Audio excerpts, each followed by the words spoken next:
Em nome do Pai, do Filho, do Espírito Santo. Amém. Chegamos à terça-feira da 30ª semana do Tempo Comum. Hoje a igreja, ela reza com Santo Antônio Galvão. Ele foi franciscano, testemunha a doçura de Deus entre os homens, praticou a caridade e a bondade, mediante confissões e anúncio da boa nova aos pobres e aos enfermos. São Frei Galvão, rogai a Deus por nós. É uma história que vale a pena você pesquisar melhor no YouTube. Se esse canal tem feito bem para você, manda para os seus amigos, para os seus familiares, curta, se inscreva, peça a sua oração. Caminhemos juntos ao redor da palavra de Deus. Eu desejo que a graça santíssima de Deus esteja contigo. Escute a palavra, silencie o seu coração, encontre uma conversão, uma mudança interior pela palavra que vai ser lida. Você não está sozinho, Deus está dentro de você. Deseja caminhar com esse Deus? Sempre que for ler a palavra de Deus, peça a Ele uma graça, como nos ensina Santo Inácio de Loyola. Rezemos. Senhor, que todas as minhas intenções, todos os meus pensamentos, todos os meus sentimentos sejam voltados para o Teu louvor e para o Teu servir. Amém. Hoje rezaremos no livro de Efésios, no capítulo 5, do versículo 21 ao 33. Irmãos, vós que temeis a Cristo, sede solícitos uns para com os outros. As mulheres sejam submissas aos seus maridos como ao Senhor, pois o marido é a cabeça da mulher, do mesmo modo que Cristo é a cabeça da igreja, Ele o Salvador do seu corpo. Maridos, amai vossas mulheres, como Cristo amou a igreja e se entregou por ela. Ele quis assim torná-la santa, purificando-a com o banho da água unida à palavra. Ele quis apresentá-la a si mesmo, esplêndida, sem mancha, nem ruga, nem defeito algum, mas santa e irrepreensível. Assim é que o marido deve amar a sua mulher como a seu próprio corpo. Aquele que ama a sua mulher, ama-se a si mesmo. Por isso, o homem deixará seu pai e sua mãe, e se unirá à sua mulher, e os dois serão uma só carne. Esse mistério é grande, e eu o interpreto em relação a Cristo e a igreja. Em todo caso, cada um, no que lhe toca, deve amar a sua mulher como a si mesmo, e a mulher deve respeitar o seu marido. Palavra do Senhor, graças a Deus. Salmo responsorial 127 e 128. Felizes todos os que respeitam o Senhor. Feliz és tu se temes o Senhor e trilhas seus caminhos. No trabalho de tuas mãos hás de viver. Serás feliz, tudo irá bem. Feliz todos que respeitam o Senhor. Evangelho de Lucas, no capítulo 13, versículos de 18 ao 21. Naquele tempo, Jesus dizia: a quem é semelhante o reino de Deus, e com que podereis compará-lo? Ele é como uma semente de mostarda que um homem pega e atira no seu jardim.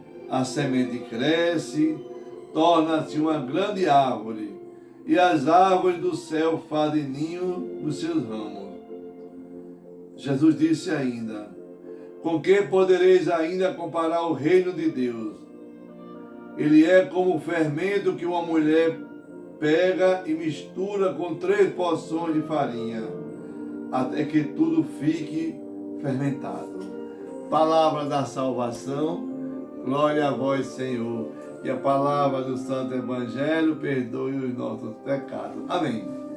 Com quem podereis comparar o reino de Deus? Nos pergunta Lucas hoje no capítulo 13. Então, somos convidados a pegarmos uma semente de mostarda, que é do tamanho do grão de areia, e pegarmos também um pouco de fermento e fazermos alusão a essas duas substâncias que são tão importantes para crescer a massa e para tornar-se uma árvore frondosa. Hoje, a carta de Paulo aos Efésios, no capítulo 5, ele fala do relacionamento entre o homem e a mulher. Você que teme a Cristo, você que é solícito a Deus, você não o machuca, você teme a Ele. E como é que nós devemos ser, diácono? Para o nosso cônjuge. O apóstolo Paulo, ele fala aqui claramente, para nós que recebemos o sacramento do matrimônio. Homem e mulher que se unem e constituem uma família. Essa realidade existe esforço. Por isso Paulo, ele usa palavras para as mulheres, usa palavras para os homens também. Se você teme a Deus, temor não é medo. Temor é respeito. É não querer machucar aquele que nos ama. É esse o sentido. Muitas vezes a gente fica pensando que, por ser o homem o chefe da casa, né, o marido, o cabeça, né, não vai entender muito. Olha só, se você é cristão, você vai entender. Mas se você não é obrigado a entender, não. O homem, ele é o chefe da casa. O marido é a cabeça da mulher.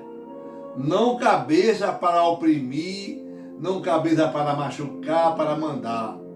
O homem é a cabeça da mulher para somar.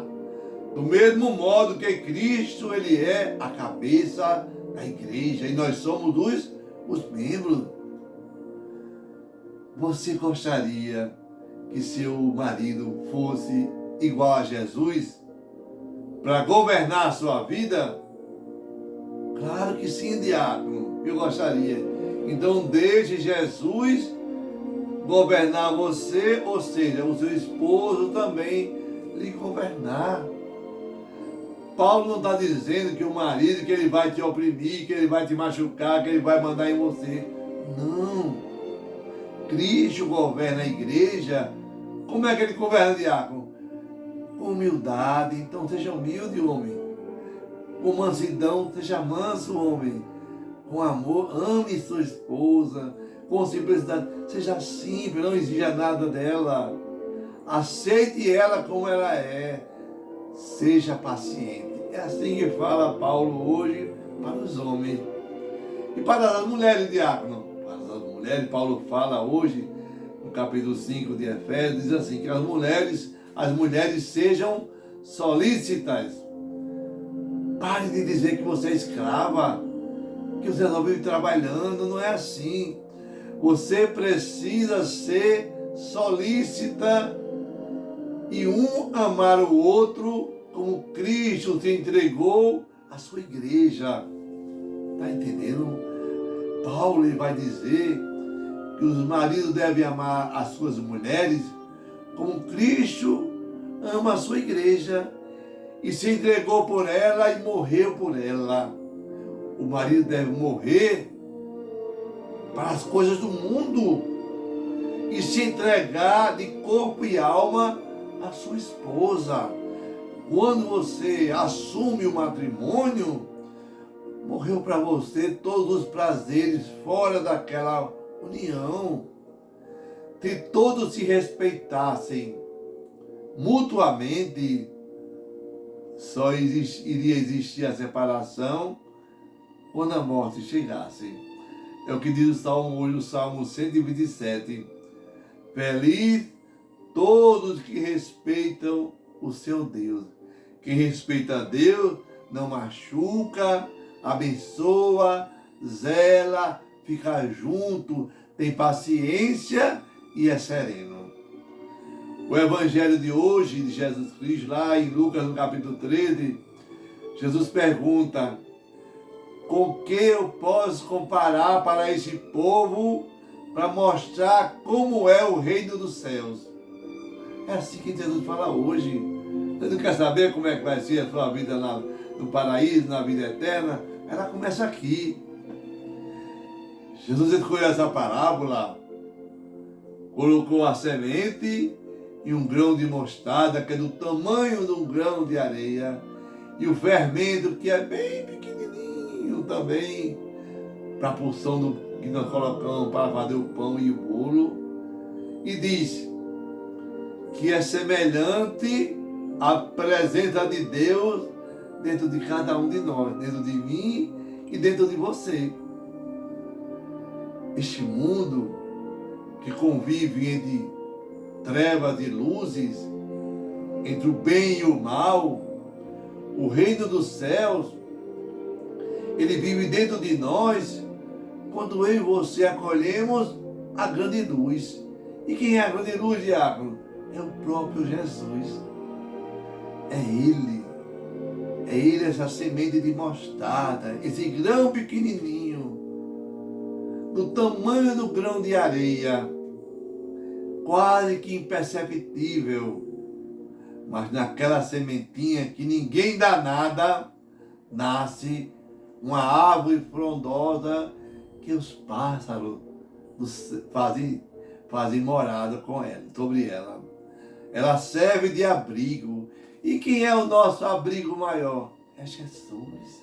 A sua fé, se ela for do tamanho do grão de areia, é o Cristo que você está abrigando dentro de você. Ou seja, Ele vai dar condições a você, pelo seu esforço, de escutar a voz de Deus. Ô diácono, e eu escuto a voz de Deus qualquer hora, mesmo sem você ter vontade, você precisa se esforçar para estar escutando a palavra de Deus.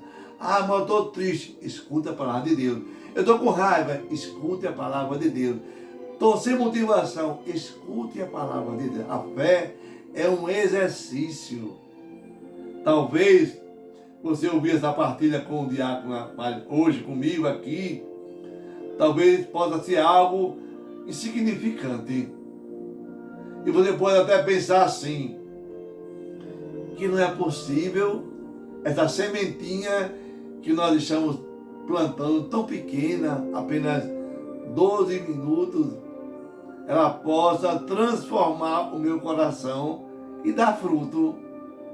O reino do céu inicia quando eu começo a dar uma abertura para Deus. Só eu parar agora para escutar a palavra, já é uma grande abertura. Quando eu rezo o Santo Texto, já é uma abertura imensa para Deus entrar dentro de mim. Quando eu rezo o ofício das horas, já é também uma grande abertura para esse amor de Deus se fazer morada. Nós fazemos, às vezes, penitência, é uma abertura para a entrada de Deus dentro de nós. Uma obra de caridade é também uma grande abertura. Será que é difícil para você parar 12 minutos para ouvir a palavra de Deus? É a proclamação de cada dia, esse exercício que Santo Inácio de Loyola nos ensina, escutar a palavra, tirar daquela palavra uma só frase ou uma só palavra, ruminar dentro do meu coração, escrever o que me tocou, que vai me convertendo. A gente olha para essa palavra, não que ela seja do tamanho de um grão de feijão ou de uma laranja, mas de um grão de mostarda. Ele é pequeno, ou seja, eu escuto a palavra proclamada, muitas vezes não consigo entender, mas é Deus quem faz a obra em mim. A igreja deste mundo, muitas vezes, ela desaparece. O shopping, todo mundo vai. Para a igreja, quase ninguém tem tempo. A igreja é esse fermento, nem se sente, mas é ela que fermenta esse mundo nas obras da caridade. A nossa igreja católica é uma das igrejas que mais caridade faz no mundo. O cristianismo é esse fermento que a gente nem percebe. O bem do mundo é feito por uma minoria. Veja a sua comunidade. São poucos que vestem a camisa. E aqueles que vestem, o inimigo está rodeando ele. Rodeando qualquer palavra, ele vai ser jogado para fora. Olha só, em Apocalipse 12, quando o anjo Miguel brigou com Satanás, com o demônio, com Lúcifer, jogou ele para a terra e jogou 1/3 dos anjos que eram seguidores de Lúcifer para a terra também. Então cuidado contra as potestades, cuidado contra o inimigo que quer afastar você da igreja, da palavra de Deus, desse momento de unidade com o bem maior que é Jesus. Nós somos como um pouquinho de fermento, que mesmo sendo pouquinho, vamos fazer a diferença neste mundo. Peçamos a Deus que esse grão de mostarda, muitas vezes ignorado por cada um de nós, que é a Eucaristia, ela entre no meu coração e faça morada, independente do meu estado de ação.